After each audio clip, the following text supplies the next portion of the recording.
안녕하세요. 한국영상대학교 링크플러스 재직자 실무교육에 초청해 주셔서 감사합니다.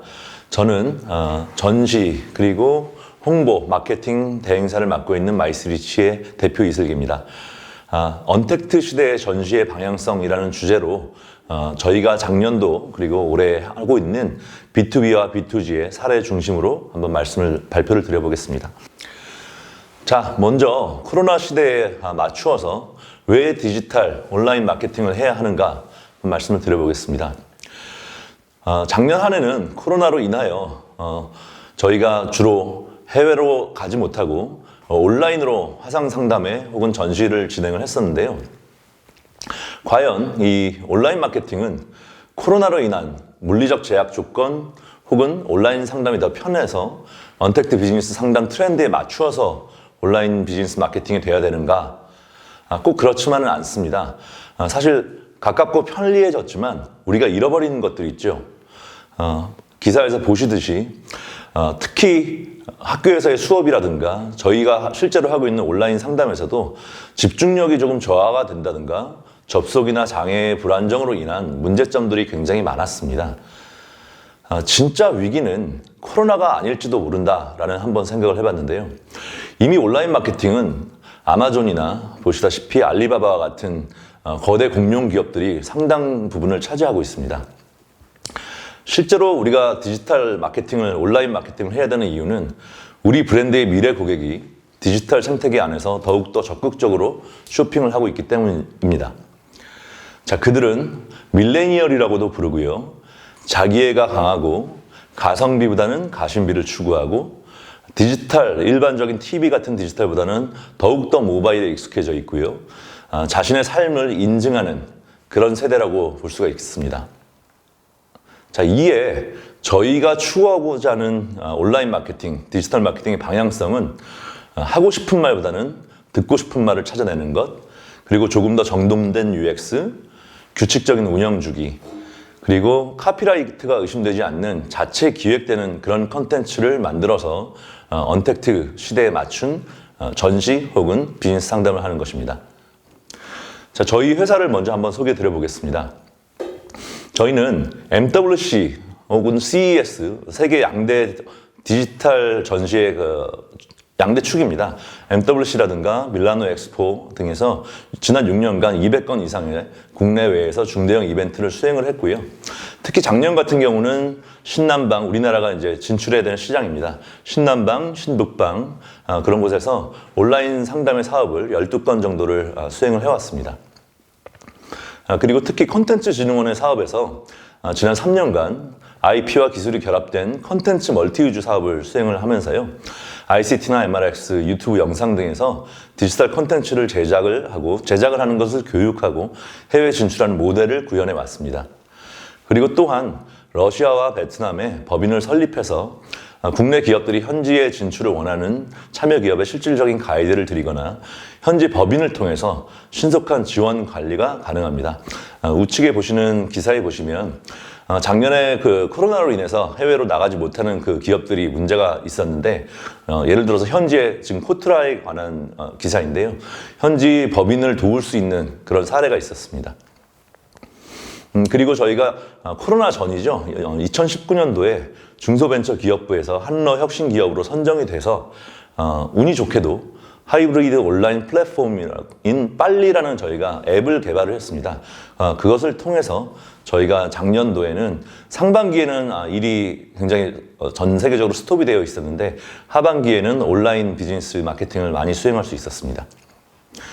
거기에 관한 여러 가지 실적들이고요. 자, 이제 제가 B2B 그리고 B2G에 관한 사례를 중심으로 말씀을 드린다고 했는데요. 거기에 사업 수행 범위하고 성공 전략에 대해서 한번 말씀을 드려보겠습니다. 이것은 저희가 실제로 수행을 하고 있는 그런 행사, 용역을 한번 예로 들어서 한번 설명을 드려보겠는데요. 코로나로 인해서 국내 기업들이, 국내 기관 그리고 국내 기업들이 사실은 전시라 하면 해외 시장 진출하는 것이 최종 목표입니다. 그런데 수출 중소기업이 해외 판로가 굉장히 조금 막혀 있었습니다. 그래서 온라인 방식으로 모든 것이 거의 변환이 됐는데요. 그래서 지금 보시면은 밑에 주로 이제 국내 기업을 어떤 기업들을 선정해서 현지에서 바이어를 발굴하고 그들과 이제 매칭하는 일이 하나가 있고요. 또 단순히 이제 바이어와 국내 기업들을 매칭하는 것이 아니라 국내 기업이 해외 시장에 진출하기 위한 역량을 조금 강화해야 되는 부분이 있습니다. 특히 기존에는 오프라인으로 가서 만나서 얼굴을 보면서 스킨십을 할 수 있었는데 지금은 좀 그렇지 않기 때문에 여러 가지 면에서 현지의 문화라든가 디지털 문화라든가 이런 것에 대한 역량이 조금 강화돼야 되는 부분이 있고요. 온라인 화상 수출 상담회 운영을 하면서 역시 익숙치 않기 때문에 거기에 맞춘 그 문화에 새롭게 습득하는 일들을 저희가 좀 했고요. 그리고 그 기업들이 이제 사후 관리까지 하는 그런 프로젝트를 진행한 바가 있습니다. 해외 사례를 한번 중심으로 설명을 드려보겠는데요. 총 4군데의 해외 시장을 진출하게 됐습니다. 1차, 2차, 3차, 4차라고 나와 있는데 총 100개 기업이요. 아세안 시장 그리고 러시아, CIS, 아세안 시장은 결국 신남방이 되겠고요. 러시아와 CIS는 신북방이 되겠고 그리고 미주 유럽 시장, 전통의 시장이고요. 또 중동 시장, 이렇게 4군데의 시장을 진출하는 그런 용역을 했었는데요. 여기에는 보시다시피 그 중국이 지금 없습니다. 기존에는 저희가 중국 쪽 시장을 진출하는 용역이 프로젝트가 굉장히 많았었는데 최근에는 중국 시장에 우리 기업들이 진출하는 빈도수가 굉장히 줄어들거나 어려움을 많이 겪고 있어서 신남방, 신북방을 중심으로 한 새로운 시장을 개척하는 것이 우리의 목표이기도 합니다.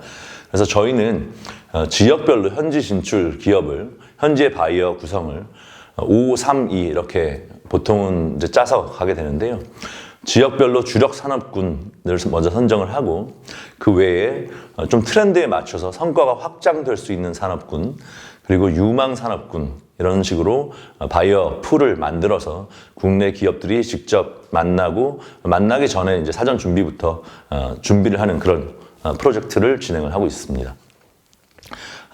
그것은 즉 새로운 비즈니스 모델을 개발하는 것과 연관이 되어 있는데요. 그를 통해서 우리가 기존에 지금까지 중국 시장이라든가 기존의 시장에서 성과를 거뒀던 것처럼 실질적인 성과를 달성하는 것이 최종 목표가 되겠고요. 작년에 있었던 정보통신산업진흥원입니다. 나이파라고 하는 곳인데요. 저희가 이제 ICT 비즈니스 파트너십으로 해외 수출 성과가 조금 있었고요. 가운데 보시는 사진은 그 현지에서 이제 언론에서 성과가 좀 나온 것들이 있고 우측에 보시는 주요 계약이 되었었던 7개 기업들이 현지 언론에도 소개가 된 그런 부분입니다. 우측에 있는 사진은 이제 현지 언론은 베트남의 언론이었었는데요. 베트남도 코로나로 인해서 굉장히 많이 이 팬데믹으로 셧다운이 되어 있는 상태에서 비즈니스는 계속 이루어졌어야 했기 때문에 그런 저희의 성공 사례가 언론에 소개가 된 바가 있습니다. 자, 그래서 저희의 프로젝트의 추진 전략과 기대 효과인데요. 추진 전략은 신사업, 신시장을 개척하고 진출을 해서 수익을 창출하는 것. 그리고 국내 기업이 해외 기관이나 바이어들과의 연관될 수 있는 게이트웨이 역할을 해야 되는 것. 그것이고 기대 효과로는 조금 전에 말씀드렸듯이 신남방, 신북방 등 특히 우리나라 지금 정부의 외교 정책과 연계해서 공동 프로젝트를 발굴하고 해당 권역의 그 바이어가 선정한 우수 기업들의 진출을 교두보를 확보하는 것이 저희의 목표였습니다. 그래서 특히 기대 효과로는 단순히 국내 기업들뿐만 아니라 여기 보시면은 성장 가능성이 높은 주요 통신사들과 B2G 멤버사들과의 네트워크 연계라고 되어 있는데 사실은 저희가 하고 있는 그 기업들 중에는 굉장히 다양한 산업 분야가 있는데 패션, 식품, 기계류 이런 컨텐츠류들이 있는데 사실 최근에는 그 모든 산업들이 그 모든 컨텐츠들이 통신과 연관이 되어 있어서 5G 시대로 우리가 넘어가는 상황에서 해외에 있는 통신사들과 연계했을 때 굉장히 많은 성과 혹은 네트워크 인프라가 만들어진 것을 볼 수가 있었고요. 그래서 글로벌 진출하는 허브의 역할이 되는 것 그리고 또 현지에 국내뿐만 아니라 지금은 세계 각국, 각 지역들 모든 곳에 스타트업들이 굉장히 성장을 하고 있습니다. 그래서 스타트업 엑셀러이팅들과 상생 프로그램을 개발하고 활용해서 그쪽의 스타트업들과 또 우리의 스타트업들이 상생 교류할 수 있는 방안들을 또 연구를 했고요. 뿐만 아니라 지금은 사실 온라인으로 주로 수행을 했는데요. 사업 분야별로 워크샵 형태로도 추진을 조금 했습니다. 자, 이제 지역별로 제가 그 트렌드를 잠깐 한번 설명을 드려보겠습니다. 이것은 어떻게 보면 최근에 저희 국내 기업들이 각 지역별로 진출하고 있는 현황을 조금 말씀을 해드린 게 되겠고요. 먼저 이제 아세안 시장입니다. 여기서 제가 그 아까 말씀드린 주요 전략은 532 전략을 중심으로 한번 이해를 해봐 주셨으면 좋겠습니다. 최근 5년간 아세안에서는 베트남이라든가 태국, 인도네시아, 말레이시아가 굉장히 성장이 빠르고요. 특히 우리나라하고 교류가 굉장히 많이 확대가 되고 있습니다. 주로 그 아세안 지역은 가전이라든가 뷰티, 뭐 이런 소비재를 중심으로 코로나 이 상황에서도 ICT 분야 쪽이 굉장히 많이 성장을 하고 있고요. 거기 보시면은 이제 아시아 소비자 시장 동향으로도 나와 있습니다. 그래서 이 소비재 쪽에 우리나라의 기업들이 진출을 하는 것들 굉장히 활성화가 되고 있고요. 그래서 예를 들어서 지금 태국의 K-뷰티 뭐 이런 행사, 이거는 전년도 코로나 전에 있었던 행사였습니다. 코로나 전에도 그런 뷰티 엑스포라든가 소비재와 관련된 저희는 이제 전시를 주로 기획을 하고 대행을 하기 때문에 그런 전시들이 있어서 국내 기업들이 현지에 진출하고 제품을 소개하고 기업을 소개하고 했었는데 지금 이제 그런 것들이 주로 온라인으로 많이 가긴 했습니다만 메인 주력 산업군은 소비재, 가전, 뷰티, 화장품 이런 것들이 이제 한 절반 정도를 차지하게 되겠고요. 그 외에 중간에 이제 저희가 성과가 있었던 현지와 우리의 이제 온라인으로 저것은 유튜브로 계약을 했었던 사진인데요. 주로 스마트 시티라든가 AI를 활용한 뭐 이커머스 이런 산업이 조금 있었고요. 그리고 향후 물론 지금도 굉장히 성장하고 있습니다만 향후 가장 성장 가능성이 높은 산업으로는 식품 쪽이 있습니다. 특히 이 아세안 국가에서는 우리 이제 K 콘텐츠, K 드라마, 뭐 K 팝 이런 것과 연관해서 K 푸드가 굉장히 성장을 많이 하고 있습니다. 각광을 받고 있죠. 러시아와 CIS 쪽입니다. 신북방이라고 할 수 있는 곳인데요. 이것은 아직 국내에서는 그렇게 많이 알려지지 않은 그런 시장이라고 볼 수 있는데 향후 발전 가능성이 굉장히 높은 시장이라고 말씀드릴 수 있겠습니다. 특히 러시아 같은 경우는 지난 5년 정도로 보면 동계올림픽, 소치 동계올림픽을 했었고요. 러시아 월드컵이 있었죠. 인류의 3대 축제라는 것이 있습니다. 월드컵, 올림픽, 그리고 엑스포가 있는데 그 3대 축제 중에 2개를 4년 내로 수행한 국가는 러시아하고 브라질이 거의 유일하거든요. 그래서 러시아도 지금 새롭게 떠오르고 있는 시장, 향후 굉장히 발전 가능성이 있는 시장이어서 여러분들이 관심을 가지고 앞으로 러시아 신북방 지역과 우리의 교류가 굉장히 활발해질 수 있는 것을 제가 미리 말씀드리겠습니다. 그쪽은 이제 CIS라고도 하는데요. CIS의 주요국, 이제 주로 이제 끝자리 국가명이 스탄으로 끝나는 곳들이 많죠. 우즈베키스탄이라든가 카자흐스탄, 키르기스탄 이런 스탄들이 있는데 그 CIS의 주요국은 디지털 경제 구축의 필요성을 인지하고 좀 정부 주도 하에서 적극적으로 추진을 하고 있습니다. 특히 지금 그쪽에서 우리나라의 어떤 산업이 유망하게 보고 있는 것은 헬스케어 쪽에 정부의 예산을 굉장히 많이 확대를 하고 있어가지고요. 특히 우리나라의 스마트 헬스케어라고 할 수 있습니다. 스마트 헬스케어 기업들이 러시아나 CIS 시장에 진출하는 데 향후 발전 가능성이 굉장히 무궁무진하고요. 사실 기존에도 자동차 혹은 조선 쪽은 이미 굉장히 많은 성과를 거두고 있죠. 하나 일례로 말씀드리면 여기에는 지금 없습니다만 2019년도를 기준으로 했을 때 러시아 전체 시장에서 가장 많이 팔린 자동차가 우리나라 현대 기아 자동차인데 무려 시장 점유율이 25%. 10대가 러시아 사람들이 자동차를 10대를 사면 2대, 3대 정도는 현대 자동차나 기아 자동차를 사고 있는 그런 정도의 시장, 성장 가능성이 있는 시장입니다.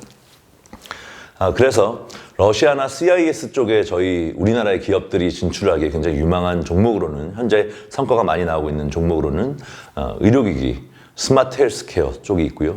단순히 의료기기라고 할 수 없고 우리나라에서 이제 평창 동계올림픽을 했을 때 그때는 이제 러시아가 국기를 가지고 오지 못했었죠. 연합 형태로 왔었는데 그 선수들이 사실 러시아 쪽도 스포츠 쪽으로는 굉장히 많은 성과를 거두고 있는데 제가 이제 직접 그쪽에 가서 보기도 했었지만 선수들의 체력을 증진한다든가 성과를 내는데 헬스케어 쪽이 굉장히 많은 기술이 발전이 되어 있는 걸 볼 수 있었습니다. 그 외에도 뭐 AI라든가 IoT, 뭐 3D 프린팅 쪽도 굉장히 많이 성과가 나고 있고요. 특히 러시아뿐만 아니라 브라질, 중국도 그렇지만 그쪽은 자체 인터넷망을 구축을 하고 있습니다. 그러니까 사실 WWW로 대표되는 전 세계 인터넷망은 어떻게 보면 이제 미국에서 나온 그런 인터넷망인데 보안을 굉장히 중시하고 자기 인터넷의 미래를 지배하기 때문에 자국들이 직접 개발하는 러시아 같은 경우는 루넷이라고 하고 있는데 인터넷 산업에도 굉장히 많은 관심을 기울이고 있고요. 또한 마찬가지로 이제 뷰티, 이건 좀 재밌는 얘기인데 러시아 혹은 CIS 쪽의 여성분들이 뭐 전 세계에서 가장 아름답다고 얘기를 하지 않습니까? 그래서 그런지 뷰티 쪽에도 굉장히 관심이 많습니다. 특히 뭐 단순히 화장품뿐만 아니라 뭐 몸매를 가꾼다든가 아니면 그쪽은 좀 추운 쪽이니까 태닝을 할 수 있는 그런 기구들, 그런 쪽에 우리나라의 어떤 기술들, 우리나라의 기업들이 굉장히 많이 환영을 받고 있는 상황입니다. 자, 이제 뭐 기존의 미국이나 유럽 시장 쪽들은 아무래도 고령화 사회가 굉장히 많이 진행하고 있기 때문에 고령화에 맞춘 그런 헬스케어 쪽 혹은 이제 환경, 아무래도 기존의 선진국 인프라이기 때문에 환경을 굉장히 중시하고 있습니다. 그래서 디지털, 특히 북미 시장 쪽은 디지털 헬스케어 관련해서는 매출이 성장률이 세계 1위고요. 그린 슈머라고 할 수 있는 환경에 굉장히 관심을 기울이고 있습니다. 이번에 바이든 대통령도 환경에 굉장히 관심을 많이 기울인다라는 이제 보도 나왔었죠. 그래서 친환경 제품이라든가 솔루션들, 그런 것들이 또 우리나라의 어떤 기술력이라든가 여러 가지 아이디어가 그쪽에 있는 시장에서는 굉장히 많이 환영을 받고 있습니다. 그래서 북미 시장은 역시 고령화 사회에 맞춰서 디지털 헬스케어가 약간 진출할 수 있는 메인 전략이고요. 그 외에 친환경 쪽이라든가 마찬가지로 약간 친환경 쪽이긴 한데 에너지 쪽, 이미 전기자동차라든가 이런 것들이 있죠. 그래서 에너지 산업 쪽에서도 굉장히 우리의 향후 진출할 수 있는 시장으로서의 가능성이 있습니다. 유럽 같은 경우는 사실은 유럽은 북미보다도 훨씬 더 고령화 사회가 이미 정착을 했다고 할까요? 그런데 이제 유럽도 스타트업들, 새롭게 젊은 층들이 스타트업들을 만들고 그 산업을 정부 주도 하에 투자를 굉장히 많이 하고 있습니다. 그래서 특히 이제 유럽의 주요 5개 도시, 독일, 프랑스, 영국 이런 곳들이 있죠. 그런 곳들은 20대들이 창업하는 생태계가 무럭무럭 자라나고 있어서 우리나라 또 아세안 시장과 굉장히 활발한 교류가 일어나고 있습니다. 자, 그래서 유럽 쪽은 로봇이라든가 IoT, 특히 이제 핀테크 쪽이 좀 많이 발전이 되어 있습니다. 그리고 마찬가지로 소비재, 화장품. 근데 이제 유럽은 우리하고는 인종이 조금 틀리다 보니까 색조라든가 이런 쪽의 화장품보다는 기초, 사실 우리나라 여성들의 피부가 좋다. 우리나라 남성도 마찬가지로 그런 이미지가 굉장히 있습니다. 여러 가지 K-팝이라든가 컨텐츠를 통해서 한국 사람들이 굉장히 잘 늙지 않는다. 이런 것들 얘기가 있어가지고 그런 쪽 피부 재생이라든가 이런 쪽에 이제 화장품 쪽에 관심이 굉장히 많고요. 특히 유럽 시장에서는 에드테크 쪽이 굉장히 우리나라 기업들이 또 약간 활발하게 그쪽하고 교류가 일어나고 있는데요. 에드테크 하면은 기본적으로 이제 에듀케이션이겠죠. 근데 여기서 웃긴 거는 영어 교육, 우리나라 기업들이 이제 웅진이라든가 비상교육 이런 것들이 이제 영어를 교육하는 앱 혹은 태블릿으로 어린아이들이 이제 그 앱을 통해서 영어를 교육한다든가 아니면 수학 아니면은 역사 이런 것들을 배워가는 것들에 앱을 통해서 하는 그 에드테크 쪽에 굉장히 관심이 많고 그쪽에서 실제로 굉장히 신기하고 재밌어하고 그러고 있습니다. 그래서 우리나라 기업들을 굉장히 환영하고 있는 분위기고요. 자, 이제 중동입니다. 중동도 단순히 두바이, 아부다비, 이렇게 카타르 이렇게 얘기할 수는 없고요. 중동 시장은 이미 그 시장 자체만으로도 한 13억 정도의 인구가 있는데 중동 시장을 통해서 뭐 유럽으로 가기도 하고 아프리카로 가기도 하는 어떤 교두보의 역할을 하고 있기 때문에 굉장히 중요한 우리 시장이고요. 중동 쪽은 주요국들이 이제 국가 비전을 가지고 경제 개발을 국가 주도로 경제 개발을 하고 있어서 신성장 산업이 또 거기도 에너지를 기반으로 한 신성장 산업을 육성을 하고 있습니다. 그래서 중동 쪽은 발전 기자재라든가 워낙에 사막이 조금 기반이 되어 있는 곳들이 많으니까 건축과 관련된 마찬가지로 스마트 시티라고도 할 수 있고요. 그다음에 IoT, 스마트 시티 솔루션, 그리고 식품은 사실은 이제 중동 쪽은 우리는 할랄 식품이라고 이야기를 하고 있는데 할랄 식품이라는 우리나라 사람들에게는 굉장히 아직은 조금 단어는 이제 익숙하지만 낯선 그런 개념이긴 한데 사실 할랄 식품은 뉴욕 쪽에서도 차세대 건강식품으로 굉장히 인정을 받고 있는 정도로 굉장히 수준이 높고 깨끗한 그런 식품이거든요. 근데 이제 우리나라 기업들이 할랄 인증을 받으면서 예를 들어서 농심 신라면 같은 경우도 할랄 인증을 받아서 그 큰 시장에 진출을 하고 있습니다. 자, 이제 그러면 그런 시장에 우리나라 기업들이 어떻게 하면 예전에는 단순히 전시장에 가서 뭐 제품을 전시하고 아니면 부스를 꾸미고 이렇게 대화를 했었는데 지금은 온라인 언택트 시대에서 어떻게 해외 시장으로 진출할 수 있는가에 대한 솔루션을 잠시 소개를 해드리겠습니다. 국내 기업이 해외 시장을 진출하기 위해서 그런 타겟 국가별로 수출 품목에 대한 여러 가지 인증 제도 것들을 굉장히 꼼꼼하게 챙겨야 됩니다. 문화도 다르고 특히 소비재, 화장품, 식품 같은 경우는 인증 절차가 굉장히 까다롭습니다. 문화별로. 거기에 대한 교육과 거기에 대한 시장에 대한 가능성을 미리 파악해야 되는 것들이 중요하고요. 또 현지 시장 현황이라든가 비즈니스 문화 뭐 이런 것들을 국내에서는 충분히 인큐베이팅을 해서 시장을 진출하는 것이 굉장히 중요한 부분입니다. 그래서 이건 저희 이제 회사의 그 해외 네트워크 인프라 같은 건데요.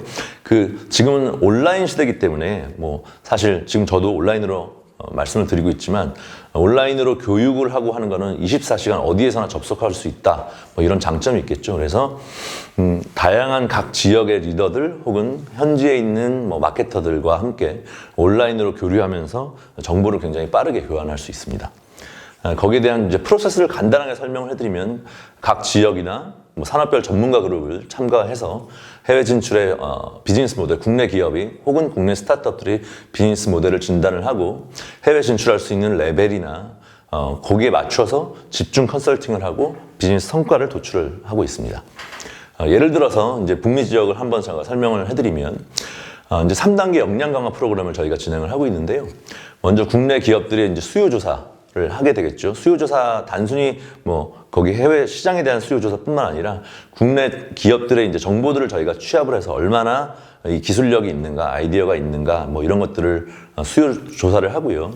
분석하고 아까 말씀드린 여러 가지 멘토단을 통해서 또 현지에 있는 마케터들을 통해서 분석하고 진단하고 거기에 맞추어서 역량 강화 교육을 하게 됩니다.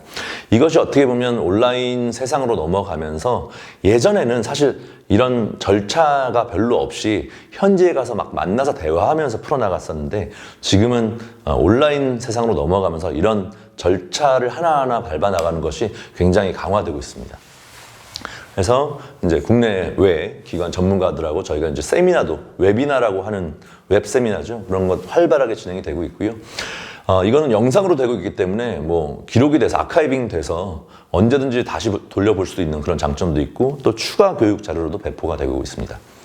그래서 또 뿐만 아니라 지금 이제 한국영상대학교 어떻게 보면은 충분히 역량을 발휘할 수 있는 부분일 수도 있는데요. 예전에는 오프라인에서 직접 제품을 보여주면서 전시하는 형태였다면 지금은 이제 영상이라든가 뭐 지금 제가 하고 있는 이런 IR 형태 이렇게 여러 가지 콘텐츠들 혹은 뭐 그것이 이제 웹툰 방식일 때도 있고요. 여러 가지 광고 효과가 나는 자료들을 제작을 해서 그 여러 가지 현지어로도 번역을 해서 사전에 충분히 정보를 교류를 해서 또 좀 재밌게 만들어서 그것을 통해서 호감도가 높아진다든가 인지도가 높아진다든가 하는 효과가 있고요. 현재 간단하게 이제 화상 수출 상담의 전시와 연관이 되어 있는 겁니다. 어떻게 운영되는가?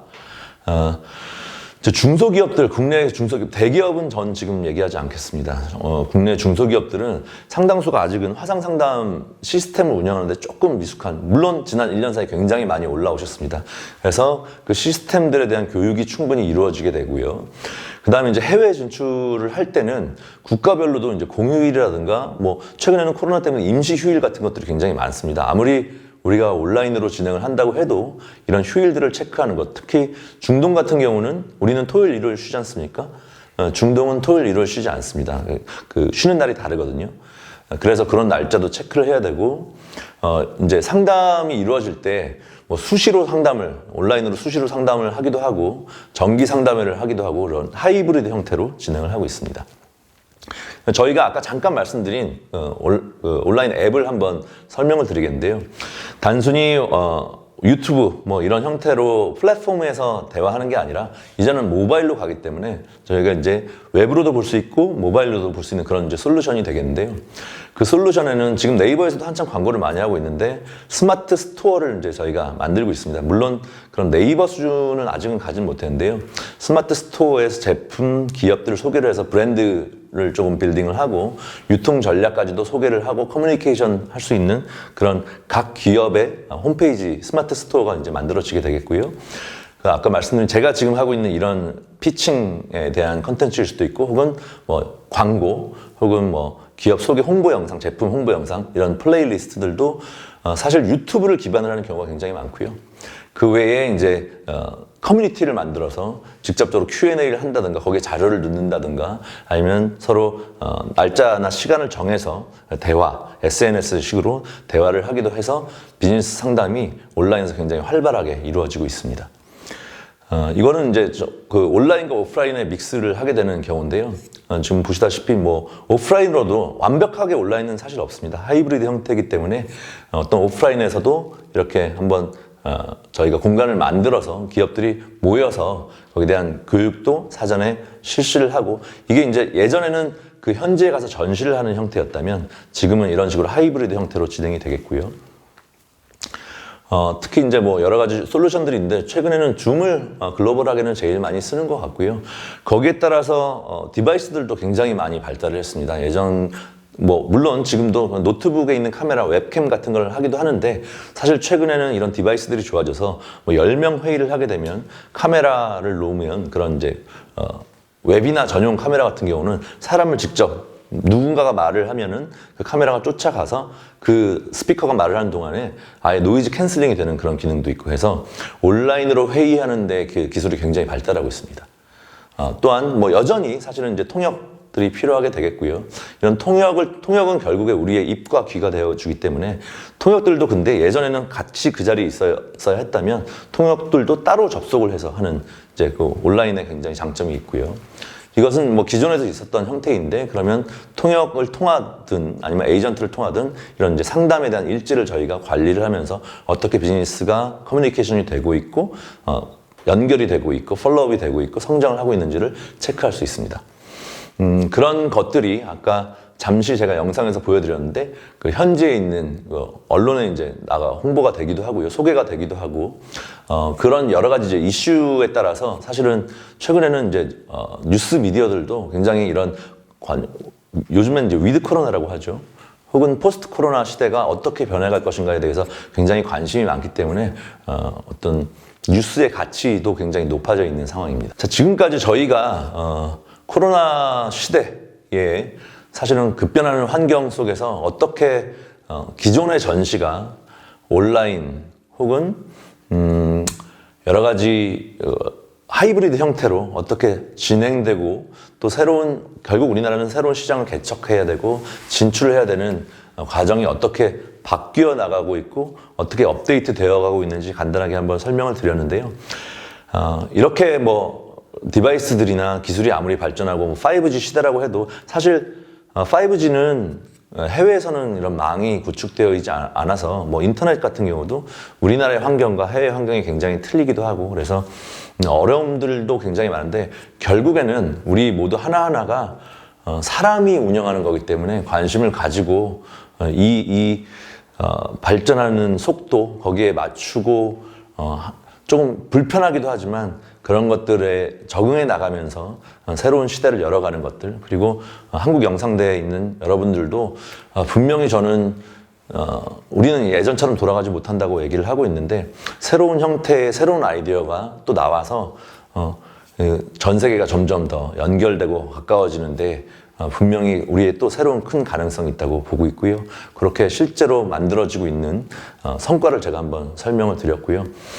앞으로도 뭐 이런 기회가 또 있으면 여러 가지 어떻게 변하고 있고 어떻게 성과가 나는지 말씀할 수 있는 기회가 있으면 또 좋겠습니다. 지금까지 간단하게 한번 설명을 드렸고요.